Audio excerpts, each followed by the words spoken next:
Good morning Mindanao, Philippines. Good morning Australia, Indonesia. Good morning Italia. Good morning Amerika. Good morning Saudi Arabia.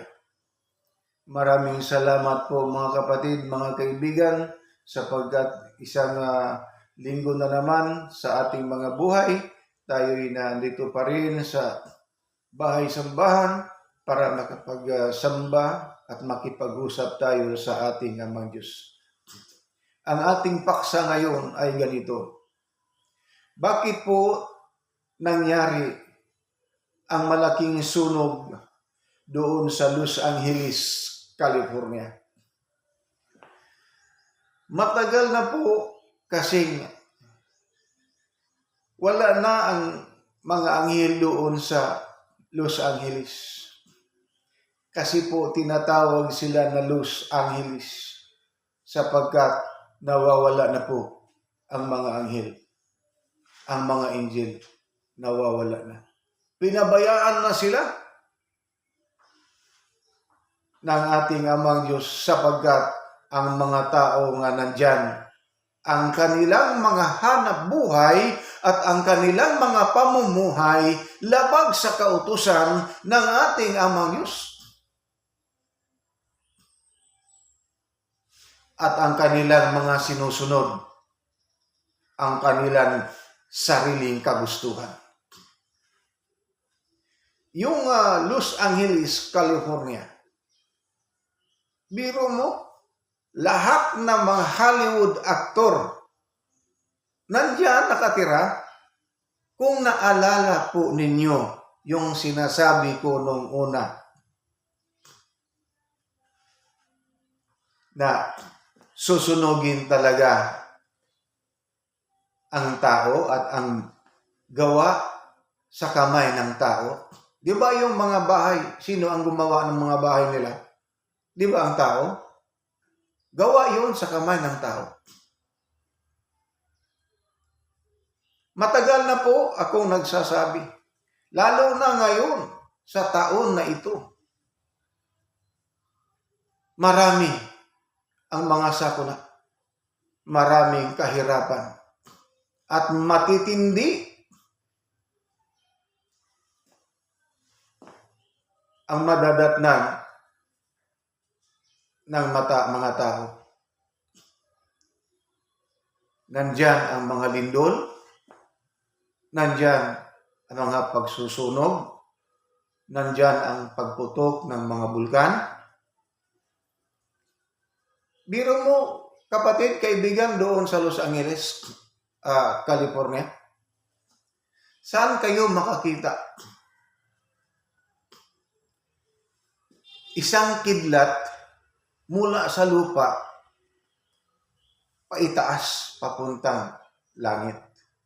Di ba karamihan makikita tayo ang isang kidlat mula sa kaulapan, mula sa langit, papuntang lupa, di ba? Pero doon, sa Los Angeles, California. Mula sa lupa, ang kidlat papunta, paitaas, papunta sa kaulapan.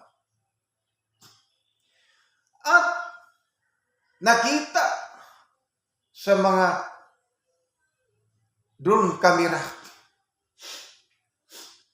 na malaking tornado na apoy mula sa lupa hanggang paitaas. Kaibigan, kapatid, may isa pang bansa na susunugin sa ating Amang Diyos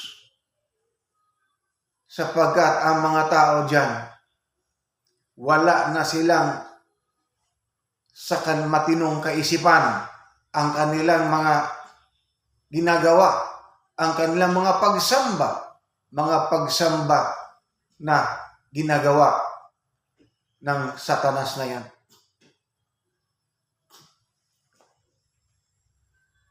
Sa Los Angeles, California, gulat na gulat sila sapagkat mayroon pong isang bahay nasa kaligitnaan sa syudad na yan ay hindi nasusunog at hindi na kagaya ng sa kanyang paligiran. Sunog lahat. Yung bahay na yan, nagawa yun sa may-ari sa kanyang tulo ng kanyang pawis sa kanyang katawan. Bilang kilala, isang Hollywood actor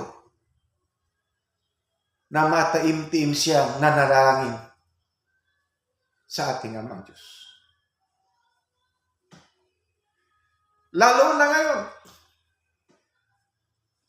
umaga at gabi, nanalangin sila, tinawag niya ang kanyang asawa at ang kanyang mga anak para sila manalangin sa ating Amang Diyos.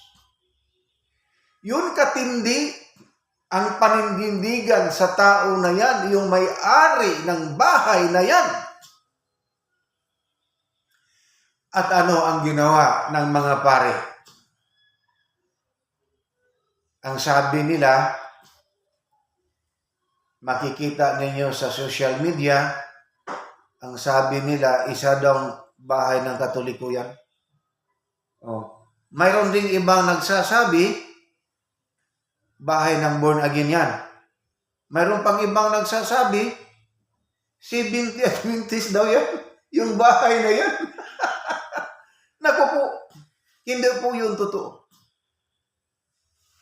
Isang Hollywood actor na siya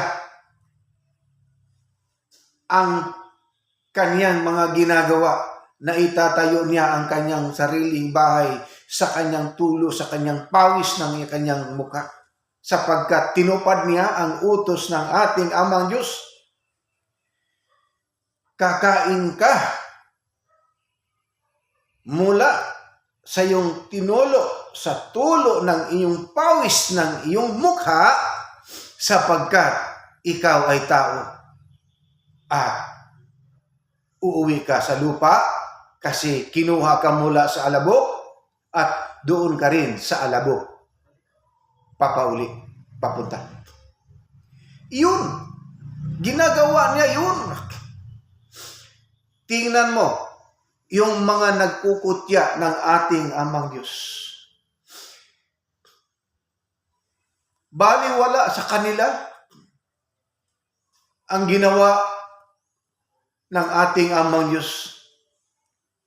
Sino ba ang may-ari ng ating katawan at ang may-ari ng ating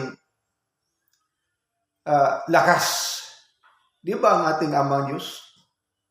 Pero ang pagkakatipon na yan, yung mga tao na yan, kinukutya nila, hinahamak nila ang ating Amang Diyos. Ang sabi nila, God, creator of the universe. Pero wala daw nahimo. Wala daw nagawa. Sapagkat mga mayayaman na sila diyan. Nandyan sa kanila ang mga kasino.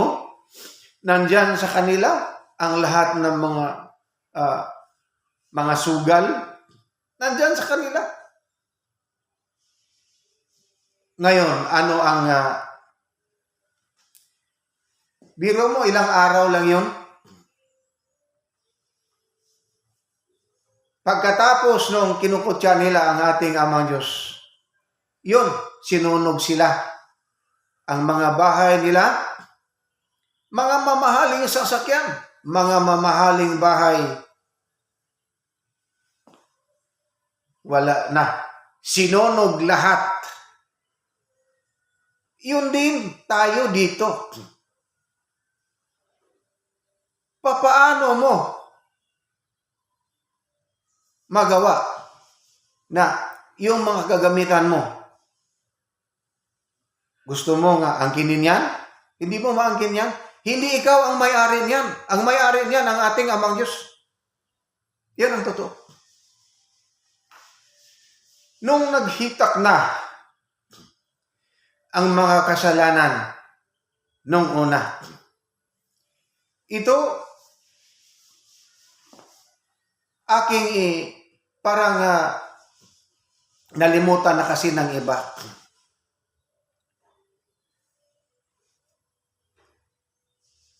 Noong sa panahon ni Noah, ano ang sabi sa ating amang Diyos kang Noah?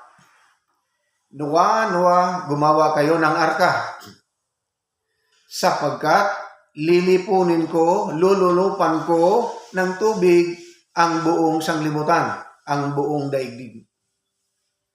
Noong sinabi ni Moises doon sa mga tao, kinukutya lang sa mga tao si Noah.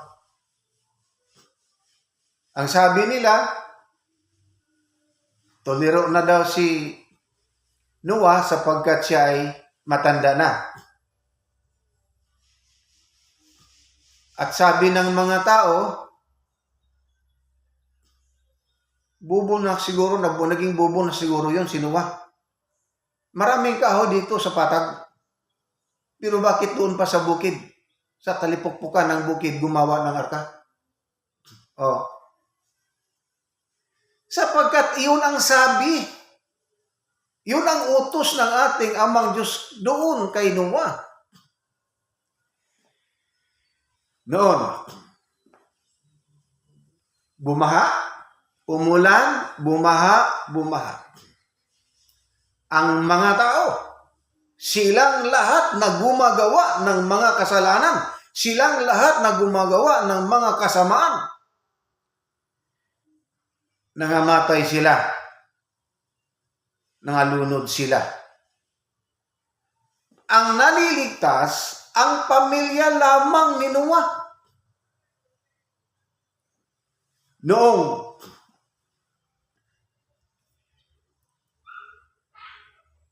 binuksan na ni Noah ang arka,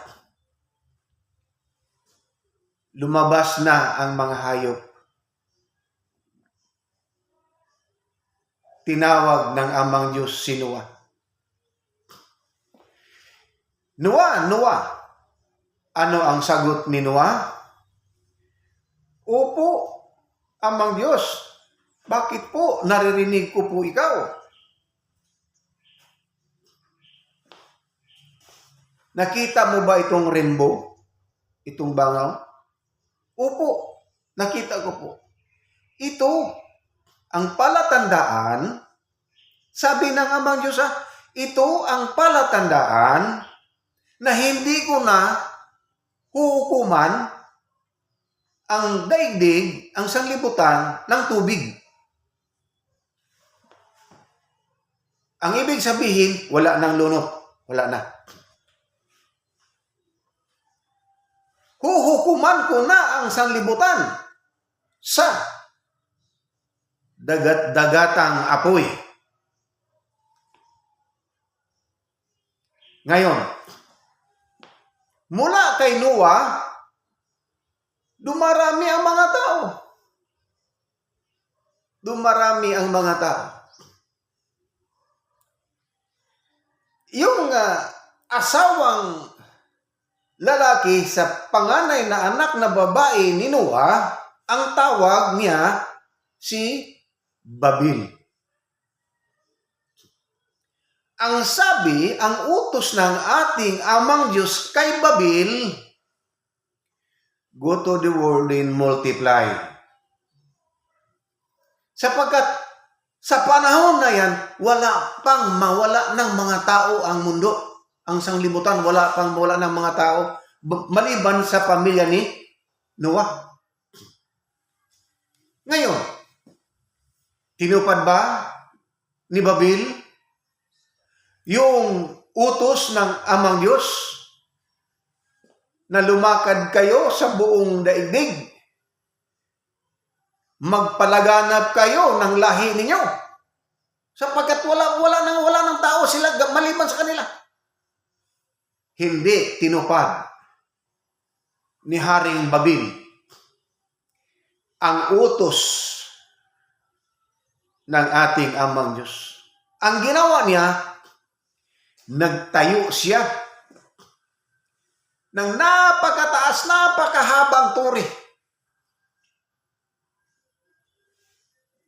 Nandoon na sa yung alapaap, yung turi niya. Ano ang sabi ng ating amang Diyos kay Babil? Babil, Babil, bakit sinuway mo ang aking utos sa inyo? Nagsumanay, lumaganap kayo sa buong daigdig.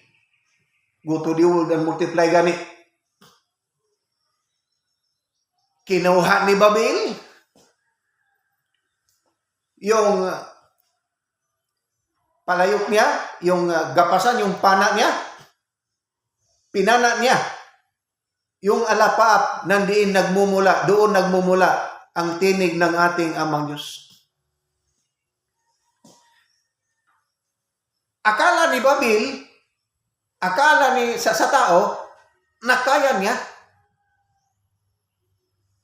At humambalos ang malakas na hangin, nakatulog lahat ng mga tao na mga tauhan ni Haring Babil. At hindi na sila nagkaiintindihan. Doon na nagmumula, nagumpisa ang iba't ibang lingwahe. May Inchik, may English, may Spanish, may Arabic. Doon nag-uumpisa. Ang tanong ito ganito. Natapos ba ni Babil ang paggawa ng kanyang tore? Ang sagot ay hindi. Wala ng tao, hindi na sila magkakasundo, hindi na sila magkakaintindihan. Iyon ang nangyayari sa mga tao sa iba't ibang bansa ngayon. Hindi sila magkakasundo. At paglipas ng ibang panahon, dumadami na kasi ang mga tao. May 2 syudad. Noong una pa, may 2 syudad. Naghitak ang iba't ibang uri ng mga kasalanan. Nandyan ang mga tumboy, mga bakla, mga bading, at saka yung lahat ng mga sugal, nandyan.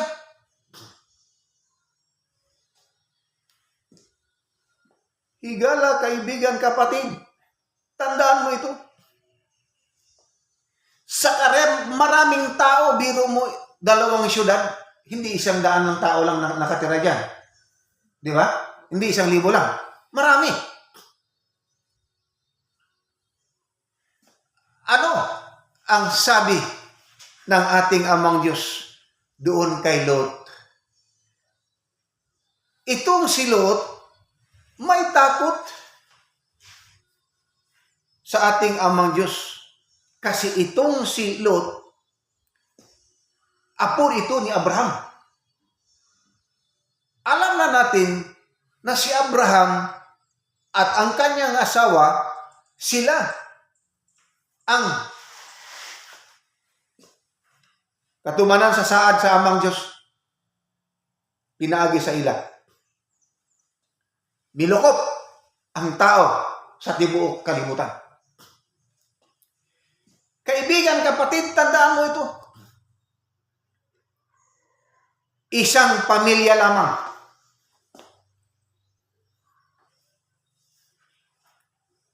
Si Lot at ang 2 niyang babaeng anak at ang kanyang asawa. Dahil susunugin na ng ating amang Diyos ang bayan ng Sodom ug sa duadot ang Gomora na yan, bilang isang tao si Lot, kahit narinig na niya ang tinig ng ating amang Diyos, hindi pa siya lumabas sa bahay nila. Sapagkat yung si Lot, marami siyang mga ari-arian. Pinapunta ng ating amang Diyos ang dalawang anghel na puro mga pugi, puro lalaki. Noong pumunta na doon ang dalawang anghel na lalaki sa pamamahay ni Lot,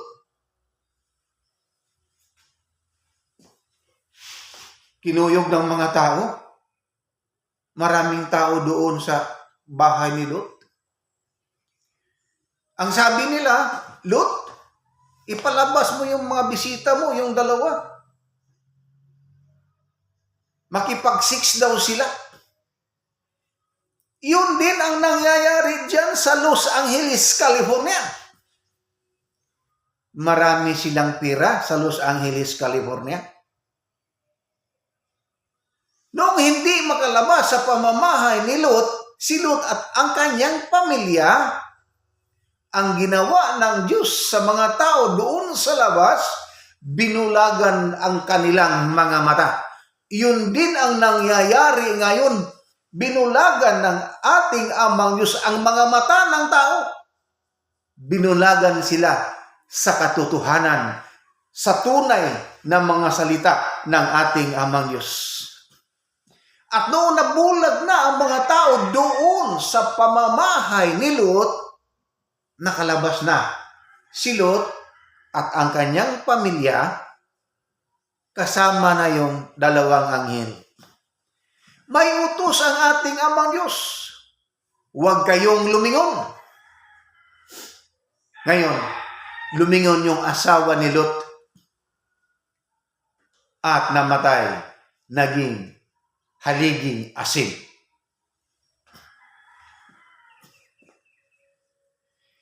Ang nangyayari sa Los Angeles, California,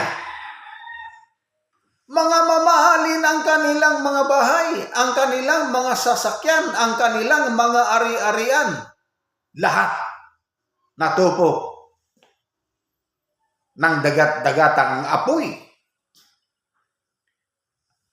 Apoy na may kidlat na mula sa lupa papunta sa itaas.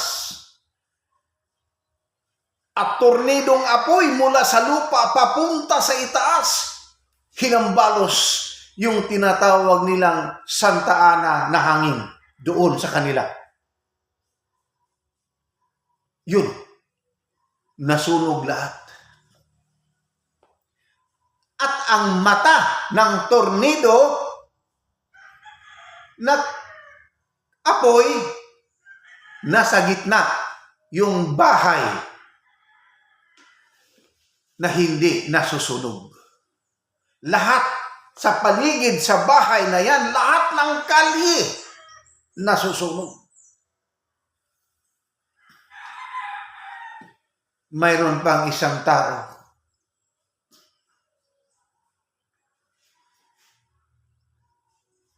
umaawit, nagkanta siya doon sa American Got Talent sapagkat nasunog ng apoy ang kanyang asawa, nasunog ng apoy ang kanyang mga anak. Wala siyang naisalba kahit anong uri na gamit niya.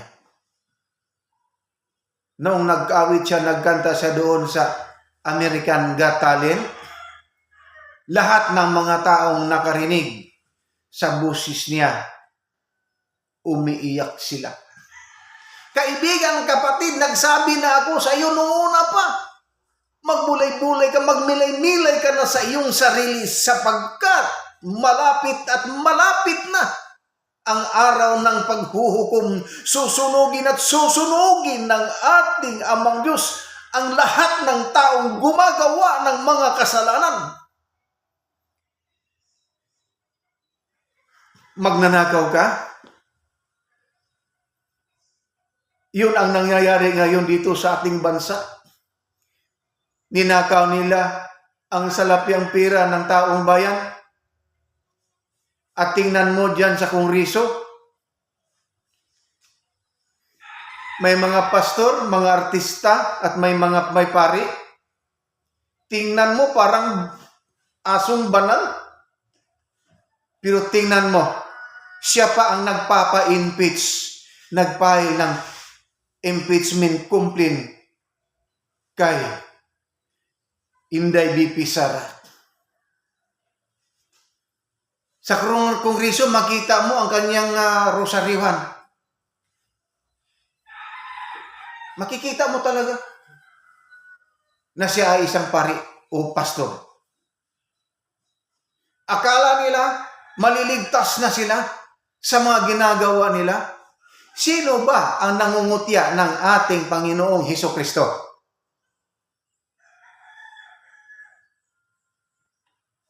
Di ba ang mga Hudyo?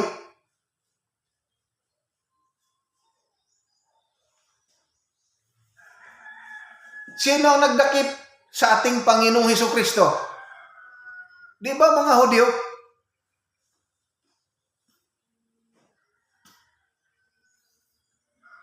At binakip nila ang ating Panginoong Hesukristo at ipinako nila doon sa krus. Pero nung hindi pa nangyayari yun, ang sabi ng ating Panginoong Hesukristo, ingatan ninyo ang inyong mga sarili sapagkat sa aking paglisan ay may isang tao na magsuot ng aking damit sa damit sa isang kordero ng ating Amang Diyos. Sino ang nagsuot? Di ba ang pare?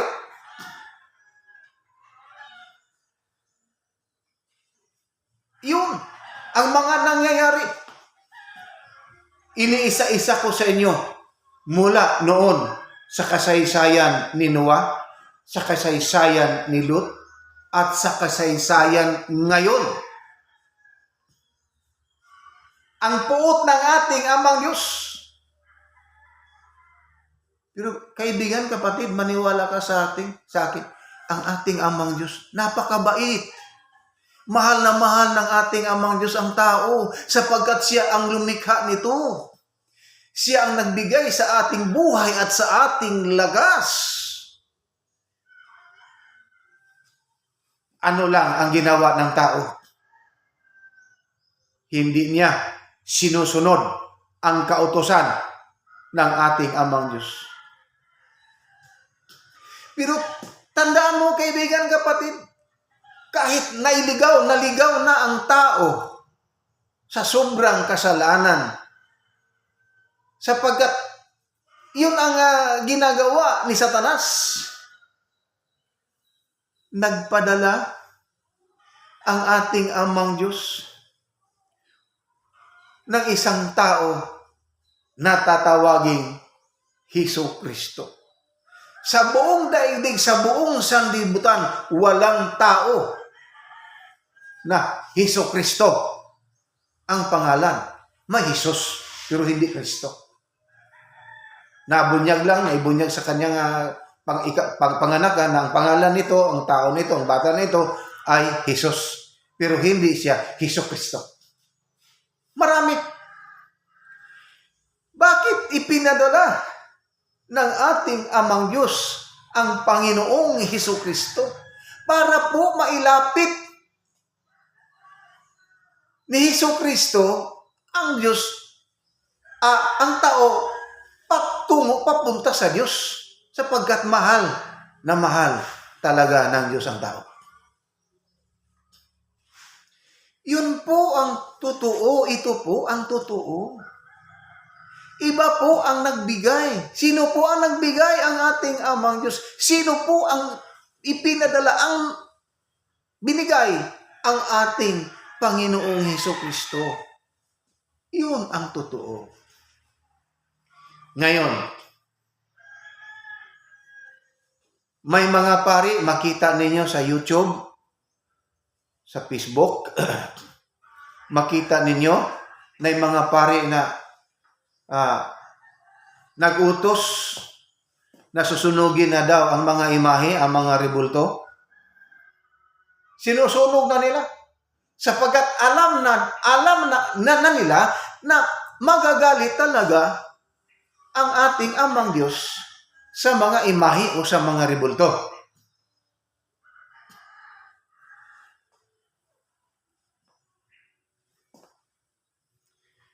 Kaibigan, kapatid, tandaan mo ito. Mayroon pa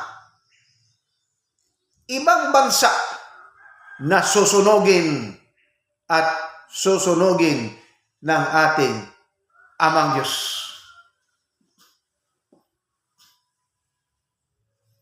Akin lang ipinaalala sa inyo ang unang syudad na sinonog ng ating amang Diyos, ang iyong syudad ng Sodom at Gomora. Ang pangalawang syudad nga gisunog ni sa atong amang Diyos, yon Los Angeles, California, at mayroon pang isa. At mayroon pang isa. Tandaan na yan. Mula pa nung una, ako'y nagsasabi sa inyo, ako'y nagtuturo sa inyo na tunay at pawang katotohanan lamang. Ito ang panahon na dapat magbagong buhay ka na, kaibigan, kapatid.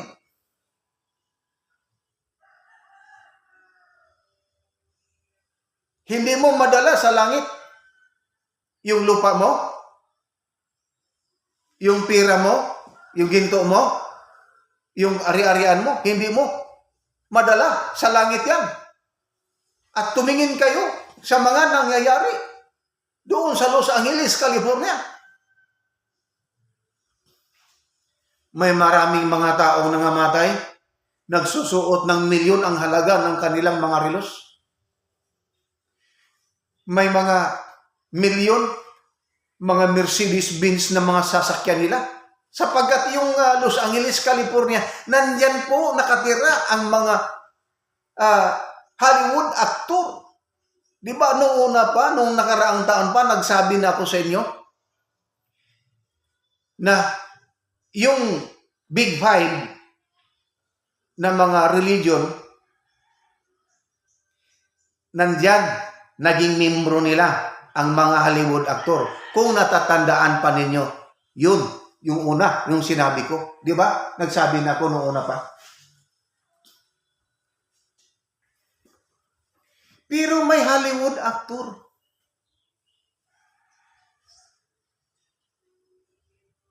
Nagawa niya ang kanyang bahay sa tulo ng kanyang pawis. Yun ang bahay ng tao na isang world champion na wrestler, si John Cena.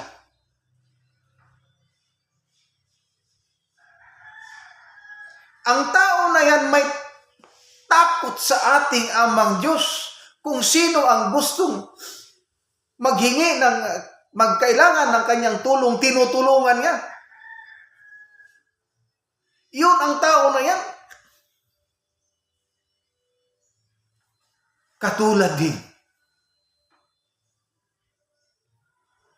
sa panahon ni Lot, may iniligtas ang ating amang Diyos. Tandaan niyo ito.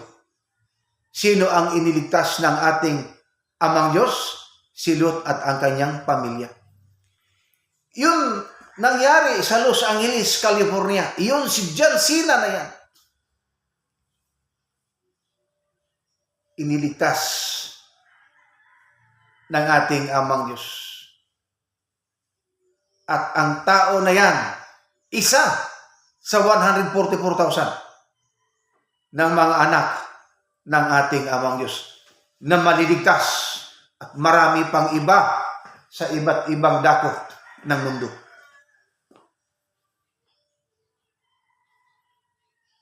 Kaibigan, kapatid,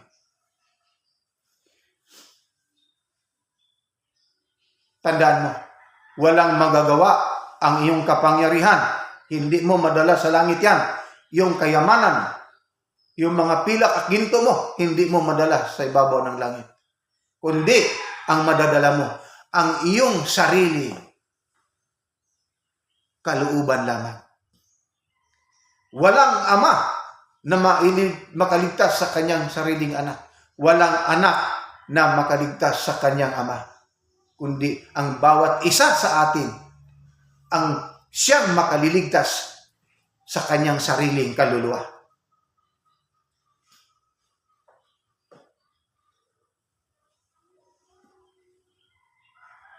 May mga anak ng mga suwail.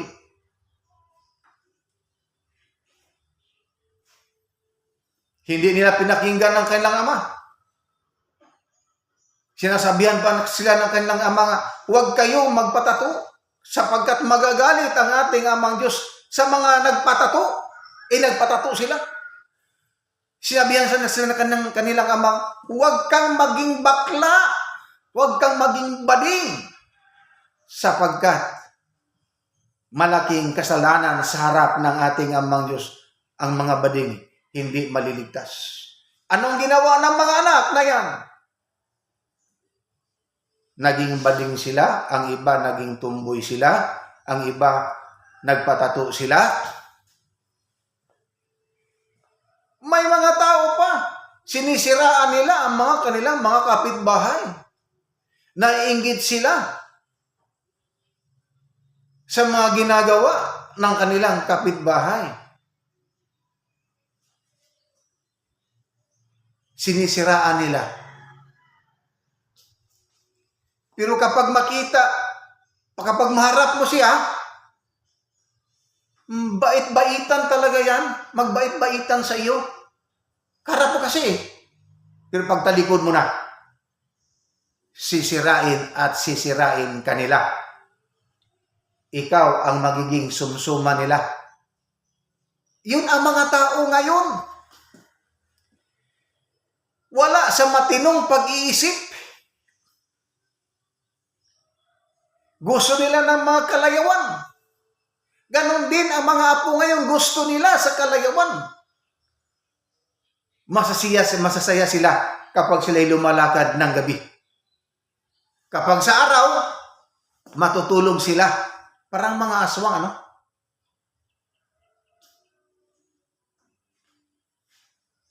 Yun ang mga nangyayari ngayon. Dito sa ating bansa, napakagulo. Nagrally ang Iglesia ni Cristo, sumama yung mga Islam, yung mga Muslim, sumama yung iba't ibang relihiyon. Sapagkat ayaw kasi, totoo itong mga sinasabi ko sa iyo. Kaibigan, kapatid, ang Diyos ay Diyos ng kapayapaan, Diyos ng katiwasayan, hindi siya Diyos ng kaguluhan. Yun ang tama, yun ang dapat mong sundin, kaibigan, kapatid. Kailangan lang sa iyo ay ganito.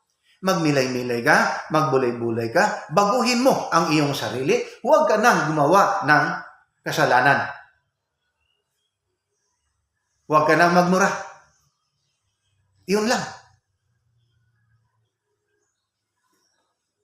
Salamat po ng napakarami. Unang-una sa ating Amang Diyos at sa ating Panginoong Hesukristo. At hanggang dito na lamang po mga kaibigan, mga kapatid. Tumayo po tayong lahat at tayo'y magpasalamat sa ating Amang Diyos.